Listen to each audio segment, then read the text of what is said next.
کے اعتبار سے اور بتانے کے اعتبار سے تو ہوں گے تو ولی ہی، نبی تو نہیں ہوں گے نا۔ اور کسی ولی کو آپ ولی نہ مانو تو آپ کافر ہو جاؤ گے۔ کسی ولی کو آپ ولی نہ مانو تو آپ کافر ہو جاؤ گے۔ کیا مذاق ہے، بس ہر ایک اپنے اپنے فرقے میں مست ہے، ہر ایک دوسرے کو کافر کہہ رہا ہے، اسی میں مست ہے۔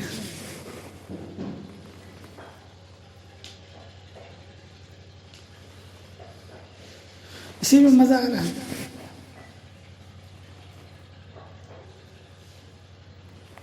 تو زندگی کا رخ بدل گیا ہے،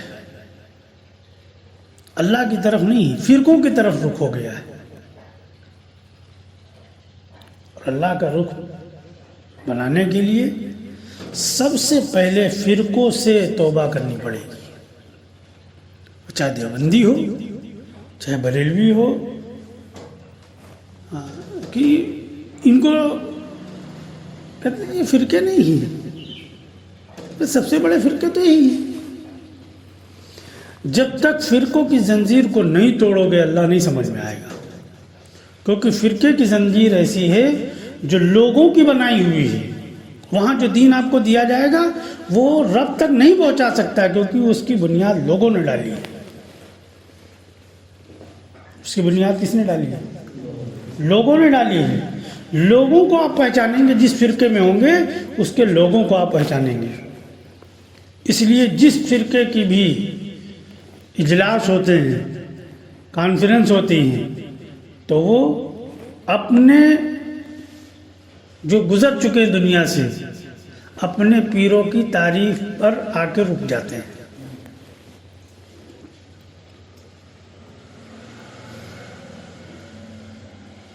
اور جو اللہ کی تعریف کریں گے وہ بھی اس میں بھی اپنے پیروں کو شامل کریں گے، کہ ہمارے امام حضرت تھانوی نے اور ہمارے فلاں نے اور جو ہے وہ مدنی نے اور فلاں نے ابو القاسم نے اور فلاں نے اور اعلیٰ حضرت نے اور پتہ نہیں کس کو بتا دیں گے کہ انہوں نے پھر اللہ کی تعریف میں یہ بیان کیا ہے۔ اللہ نے تمہیں پیدا کیا، تمہاری پرورش کر رہا ہے، تمہیں تمہاری تمام ضرورتوں کو پوری کر رہا ہے، تم اپنی بتاؤ اللہ کی کیا تعریف جانتے ہو؟ انہوں نے جیسی محنت کی تھی ویسی اللہ کی تعریف بیان کی۔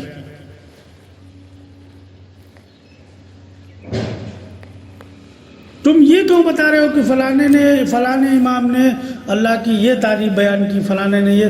اللہ نے تمہیں پیدا کیا ہے، اللہ تمہاری تمام ضرورتوں کو پوری کر رہا ہے، تم تو یہ بتاؤ کہ تم اللہ کو کیسا جانتے ہو، وہ بیان کرو جس سے تمہیں نفع ہونے والا ہے۔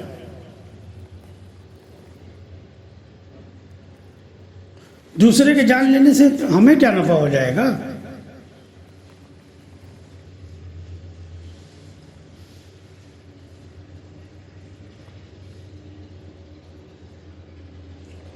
ہمیں نفع ہو جائے گا۔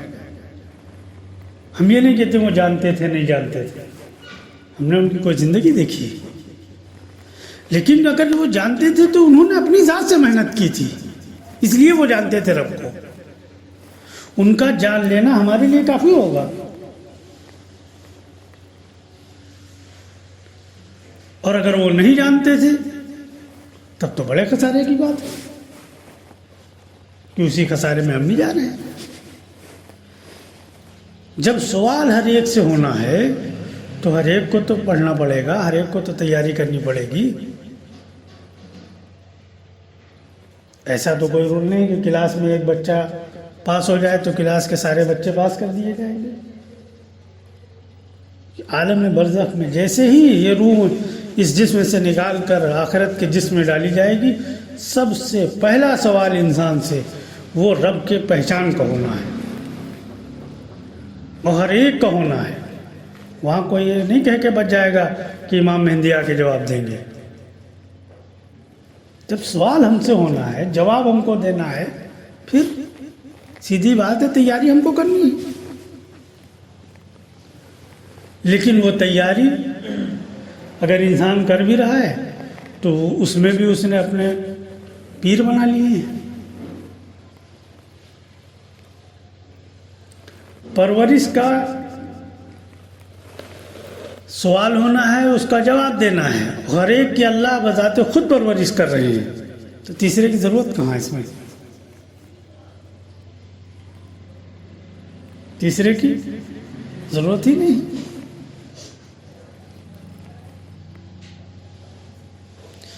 دنیا کے اندر سب سے بڑے دھوکے میں مسلمان ہیں، سب سے بڑے دھوکے میں.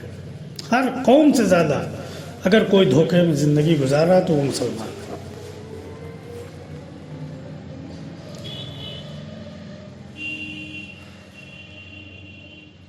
کیوں؟ کیونکہ یہ جان بھی لگا رہا ہے، مال بھی لگا رہا ہے، وقت بھی لگا رہا ہے، سکون بھی اپنا چھوڑ رہا ہے، سب کر رہا ہے. ابھی کتنی سردی ہو رہی تھی،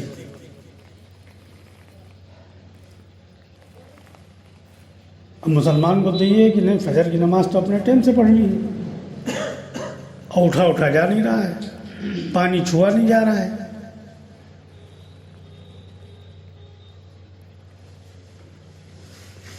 ہمارے ہاں تو غنیمت ہے، جہاں برف گر رہی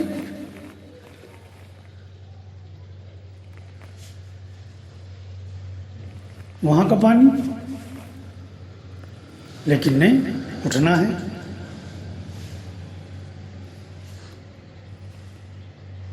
اٹھ رہا ہے مسلمان، بستر چھوڑ رہا ہے، سردی برداشت کر رہا ہے، گرمی برداشت کر رہا ہے، کاروبار چھوڑ کر مسجد جا رہا ہے، ساری قربانی دے رہا ہے نا. بیوی بچے چھوڑ کر جو ہے وہ تبلیغ کرنے جا رہا ہے، گھر بار چھوڑ کر، دکان بند کر کے. مل کیا رہا ہے؟ کیا مل رہا ہے؟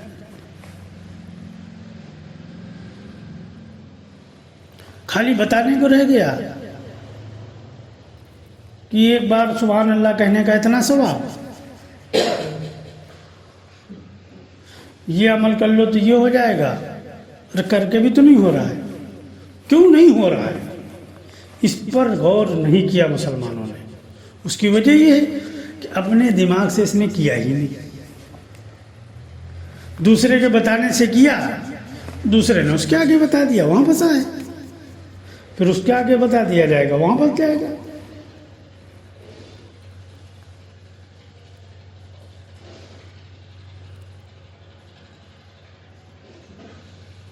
اس لیے دیکھو، کوئی مذہب والا،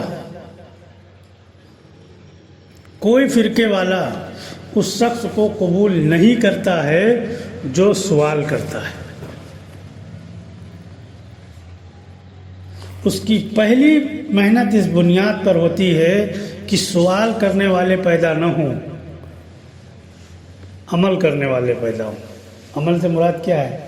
جو ہم کہیں اس کو کرنے والے پیدا ہوں، اس پر سوال کھڑے کرنے والے پیدا نہ ہوں. اس لیے دیکھو، عمومی طور سے مسلمانوں کو روکا گیا کہ تم قرآن نہیں سمجھ سکتے ہو، اس لیے تم قرآن کا مطالعہ نہ کرو، پڑھو، رٹا مارو. لیکن اللہ نے کیا کہا؟ یہ مت سمجھنا، کیونکہ جانتے ہیں اگر یہ سمجھ گیا تو یہ سوال کرے گا، پھر یہ ہمارے فرقے کو نہیں مانے گا، پھر جو ہم اس کے اوپر لاگو کریں گے یہ سوال کھڑا کر دے گا. تو پہلے ہی یہ میموری میں بیٹھالا گیا کہ دیکھو، ہاں، اگر تم قرآن سمجھنے کے لیے اتنے علوم سیکھنے پڑیں گے. کتنے علوم لکھے ہیں؟ 40. ہم دعویٰ کر رہے ہیں پورے علاقے کے مولویوں کو لے آؤ اور 5 علوم دکھا دیں ہم کو جو ان کے اندر ہوں، پھر تم کیوں کر رہے ہو؟ چلو ہم کر نہیں رہے ہیں، ہم کو تم نے منع کر دیا، ہم رک گئے، ہم قرآن کا ترجمہ پڑھ نہیں رہے. تم پڑھ رہے ہو نا، اس کا مطلب تم گمراہ ہو، کیونکہ 40 علوم تم نے سیکھے ہی نہیں.